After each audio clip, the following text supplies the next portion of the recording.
New details coming out of Indianapolis on how the suspect in last week's mass shooting was able to legally buy 2 guns without triggering the state's red flag law. Officers say 19-year-old Brandon Hull shot and killed 8 people at a FedEx facility before turning the gun on himself.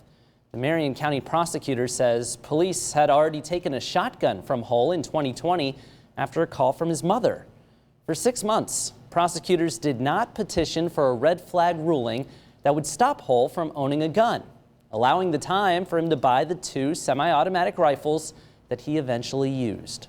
Well, I hope they're open for the conversation. And as you know, and many people here in the Indianapolis area know, I've been very vocal on my feelings about this particular law. I think it's a good start, but it's far from perfect, and there's more than just this case that this law impacts. And so I think there's a lot of room for improvement, and I hope everybody's open to that.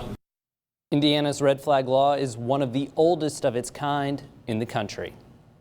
The city of Fort Wayne filed a request in federal court seeking more time to answer the allegations in a civil lawsuit stemming from last year's downtown clashes after the death of George Floyd. In early March, Balin Brake added several accusations to an already filed suit accusing Fort Wayne officers of taking wrongful action against protesters. Brake lost an eye when he was struck by a projectile. The city needed to respond to the amended complaint yesterday, but in paperwork filed, lawyers for the city noted that Brake is expected to again amend his lawsuit, and in it expected to name the individual that he deems responsible for his injury. So far, that person has been listed only as John Doe.